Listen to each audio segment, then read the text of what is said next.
திருமணமாய் அழைக்கப்பட்ட அன்புக்குரிய சகோதர சகோதரிகளே, உங்கள் அனைவருக்கும் கிறிஸ்தியத்தின் மூலமாக அன்பின் வாழ்த்துக்கள். நாளைக்கு ஒரு வசனத்தை வாசித்து ஆரம்பிக்கலாம். நம்முடைய ஆண்டவராய் இயேசு கிறிஸ்து கூட இந்த வேலைக்காக தான் காத்திருந்தார். இப்பொழுதும் என் ஆத்துமா கலங்குகிறது. நான் என்ன சொல்லுவேன்? பிதாவே, இந்த வேலையினின்று என்னை இரட்சியும் என்று சொல்வேனா? ஆகிலும் இதற்காகவே இந்த வேலைக்குள் வந்தேன். நம்மளும் கூட இந்த வேலைக்காக தான் 11 மாசங்களாக என்ன பண்றோம்? காத்துட்டு இருக்கோம். ஓகேங்களா? அப்போ இந்த வேலைக்காக நம்ம காத்துட்டு இருக்கோம். நம்ம ஒரு 15 நிமிஷத்துல இதை முடிச்சிடலாம். ஓகேங்களா? அப்பம்னா நமக்கு என்னன்னு நமக்கு நல்லாவே தெரியும். அப்பம்னா என்ன? எதை குறிக்குது? இந்த நேரத்துல, இந்த டைம்ல அப்பம்னா எதை குறிக்குது? நம்முடைய ஆண்டவராய் இயேசு கிறிஸ்துவினுடைய சரீரத்தை குறிக்கிறதா இருக்குது. ஓகேங்களா? அப்போ அப்போ வந்து நம்முடைய ஆண்டவராய் இயேசு கிறிஸ்து சரீரம் தான் குறிக்குது. இப்போ வந்து ஒரு வசனத்தை வாசிக்கலாம் பாருங்க.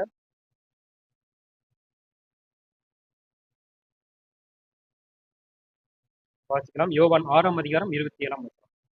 அழிந்து போகிற போஜனத்திற்காக அல்ல, நித்திய ஜீவன் வரைக்கும் நிலை நிற்கிற போஜனத்திற்காகவே கிரியை நடப்பியுங்கள். அதை மனுஷகுமாரன் உங்களுக்கு கொடுப்பார். அவரை பிதாவாகிய தேவன் முத்திரித்திருக்கிறார் என்றார். அழிந்து போகிற போஜனத்துக்காக அல்ல, நித்திய ஜீவன் வரைக்கும் நிலை நிற்கிற போஜனத்துக்காகவே கிரியை நடைபெறுங்கள். அப்ப அழிந்து போகிற போஜனம்னா என்னங்கிறது நமக்கு நல்லாவே தெரியும். அழிந்து போகிற போஜனம்னா என்ன? இந்த உலகத்துக்கான விஷயங்கள், நம்முடைய நோக்கங்கள், நம்முடைய லட்சியங்கள், நம்முடைய கிரியைகள், இது எல்லாமே என்ன போஜனம்? அழிந்து போகிற போஜனம். ஓகேங்களா? அப்போ நித்திய ஜீவன் வரைக்கும் நிலை நிற்கிற போஜனத்துக்காகவே, நித்திய ஜீவன் வரைக்கும் நிலை நிற்கிற போஜனம்னா என்னங்கிறது நமக்கு நல்லாவே தெரியும். அது யார் தான் கொடுப்பாங்க? நம்முடைய ஆண்டவராய் இயேசு கிறிஸ்து தான் சொல்றாரு. அதான் அங்க சொல்றாரு, அதை மனுஷகுமாரன் உங்களுக்கு கொடுப்பார். அப்ப மனுஷகுமாரன் நம்மளுக்கு கொடுத்ததுனாலதான் நம்ம எல்லாரும் எங்க இருக்கோம்? இந்த ஹால்ல நம்ம இருக்கிறோம். ஓகேங்களா? அப்ப மனுஷகுமாரன் நமக்கு கொடுத்ததுனாலதான் இந்த ஹால்ல அந்த நித்திய ஜீவன் வரைக்கும் நிலை நிற்கிற போஜனத்துக்காக, கிரிகை நடப்பதற்காக இது ஒரு பாகம். நம்முடைய ஆண்டவராய் இயேசு கிறிஸ்துவினுடைய சரீரத்தை பங்கு கொள்வதற்கு இது ஒரு பாகமாக இருக்கிறது. ஓகேங்களா? அன்புக்குரிய சகோதர சகோதரி, அதை பிதாவாகிய தேவன் ஒத்திருத்திருக்காரு அப்படிங்கிறத சொல்றான். இதை அப்படி நம்ம திருவிழியத்துல வாசிக்கலாம் பாருங்க. திருவிழியத்துல வாசிங்க. அழிந்து போகும் உணவுக்காக உழைக்க வேண்டாம், நிலைவாழ்வு தரும் அழியாத உணவுக்காகவே உழையுங்கள். அவ்வுணவை மானிட மகன் உங்களுக்கு கொடுப்பார். ஏனெனில் தந்தையாகிய கடவுள் அவருக்கே தம் அதிகாரத்தை அளித்துள்ளார் என்றார். அழிந்து போகும் உணவுக்காக என்ன பண்ண வேண்டாம்? உழைக்க வேண்டாம்னு தேவனுக்கு சொல்றாரு, கிறிஸ்து சொல்றாரு. அதை பார்க்கும்போது நிலைவாழ்வு தரும் அழியாத உணவுக்காகவே உழையுங்கள். அப்போ இந்த உணவை நம்ம சாப்பிட்டுட்டு எதுக்காக நம்ம வேலை செய்யணும்னா, அழியாத கிரிகைக்காக நம்ம என்ன பண்ணணும்னா வேலை செய்யணும்னு சொல்றாரு. அது யாரு பண்ணணும்னா, மானிட மகன் உங்களுக்கு கொடுப்பார். அப்ப மானிட மகன் என்ன கொடுத்தாரு? அவருடைய மாம்சத்தை, அவருடைய அப்பமாகி அந்த மாம்சத்தை என்ன பண்ணாரு? கொடுத்தாரு. ஓகேங்களா? அவருக்கு தம் அதிகாரத்தை கொடுத்தார். நம்ம காலையில இருந்து இப்ப வரைக்கும் யாரை பத்தி தான் பார்த்திருக்கோம்? நம்முடைய ஆண்டவராய் இயேசு கிறிஸ்துவை பத்தி தான் பார்த்தோம். ஏன்னா அவரு தான் தேவனுடைய திட்டத்திலே சென்டர்ல இருக்காரு. ஓகேங்களா? அப்போ அவர் தான் நமக்கு வந்து நிலையான அப்பமா இருக்கிறார். ஓகேங்களா? வாசிக்கலாம். யோவான் 6ஆம் அதிகாரம் 53ஆம் வசனம். யோவான் 6ஆம் அதிகாரம் 53ஆம் வசனம். அதற்கு இயேசு அவர்களை நோக்கி, நீங்கள் மனுஷகுமாரனுடைய மாம்சத்தை புசியாமலும் அவருடைய இரத்தத்தை பானம் பண்ணாமலும் இருந்தால் உங்களுக்குள்ளே ஜீவன் இல்லை என்று மெய்யாகவே மெய்யாகவே உங்களுக்கு சொல்லுகிறேன். அப்ப நமக்குள்ள ஜீவன் வர வேண்டும்னா நமக்கு என்ன பண்ணணும்? அதான் சொல்றாரு, அதை மனுஷகுமாரன் உங்களுக்கு கொடுப்பார். அப்ப நமக்குள்ள ஜீவன் வரணும்னா என்ன சொல்றாருன்னா, அவர் நோக்கி, நீங்கள் மனுஷகுமாருடைய மாம்சத்தை புசியாமலும் அவருடைய இரத்தத்தை பானம் பண்ணாமலும் இருந்தால் உங்களுக்கு என்ன இல்லை? ஜீவனே இல்லை அப்படிங்கிறத சொல்றாரு. ஓகேங்களா? அப்போ அப்பம்னா என்னன்னு பார்ப்போம். அப்பம்னா என்னது? நம்முடைய ஆண்டவராய் இயேசு கிறிஸ்துவினுடைய சரீரம். அப்ப சரீரம்ங்கிறது ஈடுபலியை குறிக்கிறதா இருக்குது. அப்ப அப்பமும் நமக்கு ஈடுபலி தான் குறிக்குது, திராட்சரசமும் நமக்கு ஈடுபலி தான் குறிக்குது. ஓகேங்களா? அப்ப அப்பமும் நமக்கு ஈடுபலி தான் குறிக்குது. வாசிக்கலாம், இந்த வார்த்தையை வாசிக்கலாம். அவரது தூய்மையான கலங்கமற்ற மனித இயல்பே பாவிகளுக்காக அர்ப்பணிக்கப்பட்டது என்பதை காணும் பொழுது நாம் எதை உட்கொள்ள வேண்டும் என்பது நமக்கு தெளிவாய் இருக்கிறது. அவரது தூய்மையான கலங்கமற்ற மனித இயல்பு. நம்முடைய ஆண்டவராய் இயேசு கிறிஸ்து வந்து பரிபூர்ண மனுஷீக ஜீவன்ல அந்த பூமிக்கு வந்தாரு. அந்த பரிபூர்ணமான மனுஷீக ஜீவனை நம்ம உட்கொள்ளும் பொழுது பாருங்க, கலங்கமற்ற மனித இயல்பு பாவிகளுக்காக. பாவிகள் யாரு? இந்த ஒட்டுமொத்த உலக ஜனங்களும் பாவிகள் தான். ஆனா நம்ம இப்ப எந்த நிலைமையில இருக்கிறோம் பாத்தீங்கன்னா, நீதிமான்கள் ஆக்கப்பட்ட நிலைமையில இருக்கிறோம். அப்ப நீதிமான்கள் ஆக்கப்பட்டோம்னா நம்முடைய ஆண்டவராகிய இயேசு கிறிஸ்துவினுடைய புண்ணியம் புண்ணியம் வந்து நம்ம மேல என்ன பட்டிருக்குன்னா சாற்றப்பட்டிருக்குது. இன்னும் ஒட்டுமொத்த உலக ஜனங்களுக்கு என்ன பண்ணல கொடுக்கப்படல. ஆனா நமக்கு மட்டும் என்ன பட்டிருக்குது? சாட்டப்பட்டிருக்குது. சாற்றப்பட்டது வேற, கொடுக்கப்பட்டதுக்கு வேற. ஓகேங்களா? அப்ப சாட்டப்பட்டதுனால நம்ம இப்ப என்னன்னா பாவிகள் கிடையாது. பாவிகள் இல்லாதனால நம் எதை உட்கொள்ள வேண்டும் என்பது நமக்கு என்னவா இருக்குன்னா தெளிவா இருக்குது. நமக்கு என்ன உணவு? நம்முடைய ஆண்டவராகிய இயேசு கிறிஸ்துடைய சரீரம் தான் நமக்கு என்னவா இருக்குது? உணவா இருக்குது. ஓகேங்களா? அப்போ வாசிக்கலாம் பாருங்க. யோவான் 6ஆம் அதிகாரம் 51ஆம் வசனம். யோவான் 6ஆம் அதிகாரம் 51ஆம் வசனம். நானே வானத்திலிருந்து இறங்கின ஜீவ அப்பம். இந்த அப்பத்தை புசிக்கிறவன் என்றென்றைக்கும் பிழைப்பான். நான் கொடுக்கும் அப்பம் உலகத்தின் ஜீவனுக்காக நான் கொடுக்கும் என் மாம்சமே என்றார். ஆண்டவராகிய இயேசு கிறிஸ்துடைய மாம்சம் தான் ஒட்டுமொத்த உலக ஜனங்களுக்கு என்னவா இருக்குது? ஜீவனா இருக்குது. அவருடைய மாம்சம் தான் ஒட்டுமொத்த உலகத்துக்குமே ஜீவனா இருக்குது. அந்த ஜீவன் நான் உலகத்தின் ஜீவனுக்காக நான் கொடுக்கும் என்னுடைய மாம்சமே. ஒட்டுமொத்த உலக ஜனங்களும் ஃபியூச்சர்ல வந்து என்ன பண்ண போறாங்கன்னா ஆண்டவராகிய இயேசு கிறிஸ்துடைய மாம்சத்தை என்ன பண்ண போறாங்க? சாப்பிட போறாங்க. ஆனா அதுக்கு முன்னமே யார் சாப்பிட போறாங்க? நம்ம தான் சாப்பிட போறோம். ஓகேங்களா? அப்ப நம்ம சாப்பிட போறோம். அப்ப அந்த சாப்பிடக்கூடிய அந்த நம்முடைய ஆண்டவராகிய இயேசுடைய மாம்சத்தை என்ன பண்ணணும்னா நம்ம வந்து முழு மனதோட என்ன பண்ணணும்? சாப்பிடணும். ஓகேங்களா? அதே நேரத்துல வாசிக்கலாம் பாருங்க. இந்த பாஸ் ஓவர் பஸ்கா பத்தி நமக்கு நல்லாவே தெரியும். பஸ்கால பாத்தீங்கன்னா யார் காப்பாற்றப்பட்டார்கள்னு பார்க்கும்போது தலைச்சன் பிள்ளைகள் காப்பாற்றப்பட்டார்கள். அதே போல தலைச்சன் பிள்ளைகள் மூலமா யார் காப்பாற்றப்பட்டார்கள்னா ஒட்டுமொத்த இஸ்ரேல் ஜனங்களும் காப்பாற்றப்பட்டார்கள். இந்த இடத்துல வந்து இன்டைரக்டா யாரை பத்தி சொல்லப்பட்டிருக்கா? சபையை பற்றி சொல்லப்பட்டிருக்கு. நம்முடைய ஆண்டவராகிய இயேசு கிறிஸ்து எதை குறிக்குமோ யாரை குறிக்குமோ அந்த ஆட்டுக்கடா அந்த ஆட்டுக்குட்டியை தான் நம்முடைய ஆண்டவராகிய இயேசு கிறிஸ்து குறிக்கிறது. ஆனா இன்னும் டைரக்டா நம்ம சொல்லணும்னா பாத்தீங்கன்னா இன்னொரு இடத்துல பழைய ஏற்பாடுல இன்னொரு இடத்துல சொல்லப்பட்டிருக்கு. என்னன்னு பாத்தீங்கன்னா இளங்காலை வெள்ளாட்டுக்கடா. பாவ நிவாரண பலியில பார்க்கும்போது இளங்காலை வெள்ளாட்டுக்கடா. அப்ப இளங்காலை யாரை குறிக்குது? நம்முடைய ஆண்டவராகிய இயேசு கிறிஸ்துவை குறிக்குது. வெள்ளாட்டுக்கடா யாரை குறிக்குது? சபையை குறிக்குது. ஓகேங்களா? அப்ப இளங்காலை வந்து நம்முடைய ஆண்டவராகிய இயேசு கிறிஸ்துவை குறிக்குது. வெள்ளாட்டுக்கடா அது யாருன்னா கிறிஸ்துவை குறிக்குது. வெள்ளாட்டுக்கடா யாரை குறிக்குதுன்னா சபையாகிய நம்மை குறிக்கிறதா இருக்குது. ஓகேங்களா? இப்ப வாசிக்கலாம் பாருங்க. கொலோசியர் 2ஆம் அதிகாரம் 16, 17. கொலோசியர் 2ஆம் அதிகாரம் 16 ஆகையால் போஜனத்தையும் பானத்தையும் குறித்தாவது பண்டிகை நாளையும் மாத பிறப்பையும் ஓய்வு நாட்களையும் குறித்தாவது ஒருவனும் உங்களை குற்றப்படுத்தாதிருப்பானாக. அவைகள் வருக்காரியங்களுக்கு நிழலாய் இருக்கிறது. அவைகளின் பொருள் கிறிஸ்துவை பற்றினது. இதுல கடைசியா பாத்தீங்கன்னா அவைகளின் பொருள் கிறிஸ்துவை பற்றினது. அப்ப கிறிஸ்து வந்து யாரு? கிறிஸ்துவை பற்றினது. கிறிஸ்து ஒருத்தரா? 1,44,000 பேர் தான் கிறிஸ்து. ஓகேங்களா? அப்போ இந்த இடத்துல நம்ம பார்க்கும் பொழுது அப்பம் வந்து சரீரம். ஓகேங்களா? வாசிக்கலாம் பாருங்க. இப்போ இந்த வசனம் நமக்கு நல்லா நல்லா புரியும். வாசிக்கலாம் பாருங்க. அந்த வசனத்தை வாசிக்கலாம். 1 கொரிந்தியர் 11ஆம் அதிகாரம் 24ஆம் வசனம். 1 கொரிந்தியர் 11ஆம் அதிகாரம் 24ஆம் வசனம். ஸ்தோத்திரம் பண்ணி அதை பிட்டு நீங்கள் வாங்கி புசியுங்கள். இது உங்களுக்காக பிற்கப்படுகிற என்னுடைய சரீரமா இருக்கிறது. என்னை நினைவு கூறும்படி இதை செய்யுங்கள் என்றார். அப்போ கிறிஸ்து ஒருவர் கிடையாது. கிறிஸ்து வந்து எல்லாருமே சேர்ந்துதான் கிறிஸ்து. ஓகேங்களா? அப்போ இந்த இடத்துல பார்க்கும்போது சோஸ்திரம் பண்ணி அதை பிட்டு அப்ப அதை பிற்கப்படுகிற உங்களுக்காக பிற்கப்படுகிற அப்ப நம்முடைய ஆண்டவராகிய இயேசு கிறிஸ்துடைய மாம்சம் என்ன பட்டுச்சுன்னா பிற்கப்பட்டுச்சு. அப்போ ஒரு அப்பமா இருந்தாலுமே சரி நம்ம அப்படியே முழுசா நம்ம சாப்பிட முடியுமா? முழுசா நம்ம என்ன பண்ண முடியாதுன்னா சாப்பிட முடியாது. பிக்கப்பட்டாதான் நம்ம என்ன பண்ண முடியும்? சாப்பிட முடியும். அதே போலதான் நம்முடைய ஆண்டவராகிய இயேசு கிறிஸ்துவோடைய சரீரமும் கூட பிக்கப்பட்டா மட்டும்தான் நம்மளும் அந்த சரீரத்துல என்ன பண்ண முடியும்? ஐக்கியமா போக முடியும். நம்ம சரீரத்துல பாத அங்கங்களாக போக முடியும். சரீர ஐக்கியமாக நம்ம போக முடியதா இருக்குது. ஓகேங்களா? அப்ப பிக்கப்படுகிறது. இந்த வசனத்தை வாசிங்கன்னா 1 கொரிந்தியர் 10ஆம் அதிகாரம் 16ஆம் வசனம். 1 கொரிந்தியர் 10ஆம் அதிகாரம் 16ஆம் வசனம். நாம் பிற்கிற அப்பம் கிறிஸ்துவனுடைய சரீரத்தின் ஐக்கியமா இருக்கிறது அல்லவா? நாம் பிக்கின்ற அப்பம் கிறிஸ்துவனுடைய சரீரம். அப்ப நம்முடைய ஆண்டவராகிய இயேசு கிறிஸ்துவின் சரீரம் வந்து பிக்கப்படும் பொழுது மட்டும்தான் நம்ம அந்த சரீரத்துல என்னவா போக போறோம்னா ஐக்கியமாக போக போறோம். ஓகேங்களா? இந்த வசனத்தை வாசிக்கலாம். 1 கொரிந்தியர் 10ஆம் அதிகாரம் 17ஆம் வசனம். 1 கொரிந்தியர் 10ஆம் அதிகாரம் 17ஆம் வசனம். அந்த ஒரே அப்பத்தில் நாம் எல்லாரும் பங்கு பெறுகிறபடியால் அநேகரான நாம் ஒரே அப்பமும் ஒரே சரீரமுமாய் இருக்கிறோம்.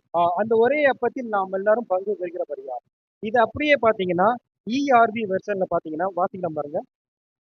1 கொரிந்தியர் 10ஆம் அதிகாரம் 17ஆம் வசனம். ஒரே அப்பம் உள்ளது. ஒரே அப்பம் உள்ளது. அந்த ஒரே அப்பம் யாரு? நம்முடைய ஆண்டவராகிய இயேசு கிறிஸ்து. வாசிங்க. நாமோ பலர், நாமோ ஆனால் பலர். ஆனால் நாம் அந்த ஒரே அப்பத்தை பகிர்ந்து கொள்கிறோம். எனவே நாம் உண்மையாகவே ஒரே சரீரமாக இருக்கிறோம். அப்போ ஒரே அப்பம் உள்ளது. அந்த ஒரே அப்பம் யாரு? நம்முடைய ஆண்டவராகிய இயேசு கிறிஸ்து. பரலோகத்திலிருந்து இறங்கி வந்த ஜீவ அப்பம். ஜீவ அப்பம் நானே. அப்போ வந்து அந்த பரிசுத்தமான அந்த அப்பத்தை நம்ம சாப்பிடும் பொழுது, நம்ம எல்லாம் அந்த அப்பத்தை என்ன பண்ண போறோம்? பகிர்ந்து கொள்ள போகிறோம். அப்ப பகிர்ந்து கொள்ளும் பொழுது, அந்த சரீரத்துல நம்ம என்னவா போறோம்? பங்கு பெறுகிறவராக இருக்க போகிறோம். அப்ப இன்னொரு விஷயம் பார்க்கும்போது, அந்த இடத்துல பார்த்தோம், பிற்கப்படுகிற 2 பார்த்தோம். 2 பிற்கப்படுகிறத பார்த்தோம். அப்ப நம்முடைய ஆண்டவராகிய இயேசு கிறிஸ்து என்ன பண்ணாரு? லிட்டரலாவே பிக்கப்பட்டார். எப்ப பிக்கப்பட்டார்?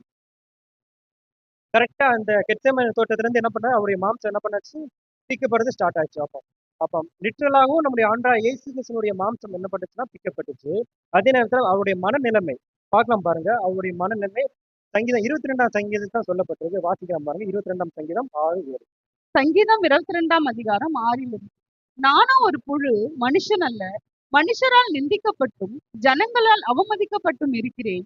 என்னை பார்க்கிறவர்கள் எல்லாரும் என்னை பரியாசம் பண்ணி உதட்டை பிதுக்கி தலையை துலுக்கி நானும் ஒரு புழு, மனுஷன் அல்ல, மனுஷால் நிந்திக்கப்பட்டும் ஜனங்களால் அவமதிக்கப்பட்டும். அப்ப நம்முடைய ஆண்டவராகிய இயேசு கிறிஸ்துவுடைய சரீரம் லிட்டரலாகவும் பிக்கப்பட்டுச்சு. அவருடைய மன ரீதியாகவும் என்னப்பட்டுச்சு? பிக்கப்பட்டுச்சு. ஏன்னா பரிபூர்ணமான மனுஷனை என்ன பண்றாருன்னா, என்ன பண்றாங்கன்னா கொட்டுறாங்க, அடிக்கிறாங்க, துப்புறாங்க. அப்ப இதெல்லாம் பண்ணும்போது நம்முடைய ஆண்டவராகிய இயேசுவுடைய சரீரம் என்ன பட்டுச்சு? பிக்கப்பட்டுச்சு. அப்ப பிக்கப்பட்ட சரீரத்தை தான் நம்ம என்ன பண்ண போறோம்? உட்கொள்ள போறோம். அப்ப நம்ம உட்கொள்ளப்படும் போது நம்மளும் என்ன பண்ண போறோம்? நம்மளும் பிக்கப்படுவோம். அப்ப இந்த உலகத்துல அநேக பிரச்சனைகள், அநேக போராட்டங்கள், துக்கப்படுவோம், ஏமாற்றப்படுவோம், நிறைய பிரச்சனைக்குள்ள போடுவோம், நிறைய போராட்டத்துக்குள்ள போய் தான் வருவோம். அப்ப இந்த மாதிரி பாடுகள், இதுதான் நம்முடைய ஆண்டவராகிய இயேசு கிறிஸ்துவினுடைய சரீரத்தில் நம்ம என்ன பண்ண போறோம்? ஐக்கியமா இருக்கிறோம். அப்போ இந்த மானிட மகன், இந்த இந்த விஷயத்தை நம்ம மனுஷகுமாரன் அவர் என்ன என்ன பண்ணுவாரு? மனுஷகுமாரன் உங்களுக்கு என்ன பண்ணுவாரு? கொடுப்பாருன்னு வாசிச்சார். ஆரம்ப வசனம் அது மனுஷகுமாரன் உங்களுக்கு கொடுப்பார். பிதாவாகிய தேவன் அவர்களை உத்திரித்திருக்காருன்னு வாசிச்சோம். ஓகேங்களா? அடுத்து பார்க்கும்போது ஈடுபடி. ஈடுபடின்னு நமக்கு நல்லாவே தெரியும். ஆதாமுக்கு ஈகரா நம்முடைய ஆண்டவராகிய இயேசு கிறிஸ்து என்ன பண்றாருன்னா ஜீவனை கொடுக்குறாங்க. அப்போ ஆதாமுக்கு நிகரா வந்து நம்முடைய ஆண்டவராகிய இயேசு கிறிஸ்து ஜீவனை கொடுத்துட்டா ஜஸ்ட் ஜீவன் ஜீவன் புரிஞ்சிடும். எதுக்காக நம்முடைய ஆண்டவராகிய இயேசு கிறிஸ்துவினுடைய சரீரம் வந்து பிக்கப்பட்டுச்சு? உங்கள்கிட்ட கேட்டுக்கிறேன். எதுக்காக நம்முடைய ஆண்டவராகிய இயேசு கிறிஸ்துவினுடைய சரீரம் வந்து பிக்கப்பட்டுச்சு?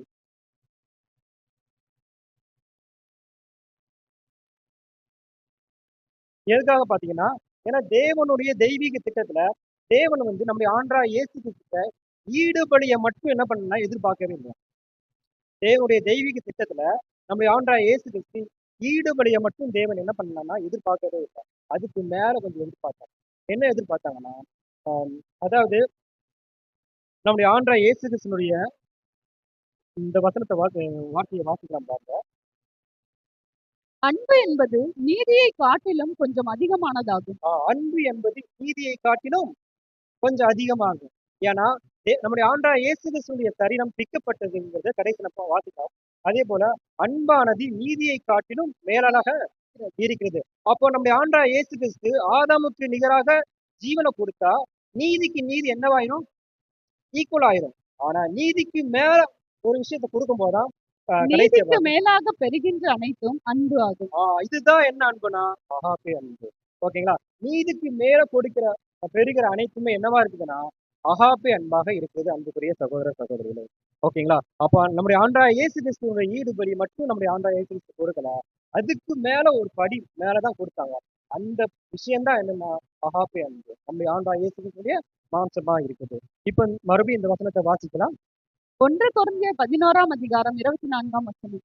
ஸ்தோத்திரம் பண்ணி அதை பிட்டு நீங்கள் வாங்கி புசியுங்கள். இது உங்களுக்காக பிற்கப்படுகிற என்னுடைய சரீரமாய் இருக்கிறது. என்னை நினைவு கூறும்படி இதை செய்யுங்கள் என்றார். ஸ்தோத்திரம் பண்ணி அதை பிட்டு நீங்கள் வாங்கி பூசியுங்கள். வாங்கி பூசியுங்கன்னா இப்போ இந்த நேரத்துல நம்ம என்ன பண்ண போறோம்? வாங்கி புசிக்க போறோம். ஓகேங்களா?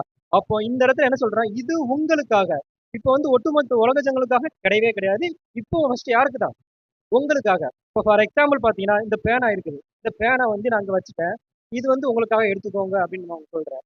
அப்போ என்ன பண்ணணும்னா சப்போஸ் ஒரு பிரதர் என்ன பண்ணுவாங்க? இது வாங்கி வச்சுட்டு இது வந்து இந்த பிரதர் நீங்க வச்சுக்கோங்க பிரதர் அப்படின்னு சொல்றாங்க. அப்போ அவங்க என்ன பண்ண மாட்டாங்க? தனக்குன்னு வச்சுக்கிற மாட்டாங்க. மத்தவங்களுக்கு கொடுப்பாங்க. அப்போ என்ன பண்றாங்கன்னா இந்த பேனா வாங்கி தனக்கு தனக்குன்னு வச்சுக்கணும். அதே போலதான் இது வந்து மற்றவர்களுக்காக கொடுக்கப்பட்டது கிடையாது. யாருக்காக கொடுக்கப்பட்டது? எனக்காக கொடுக்கப்பட்டது.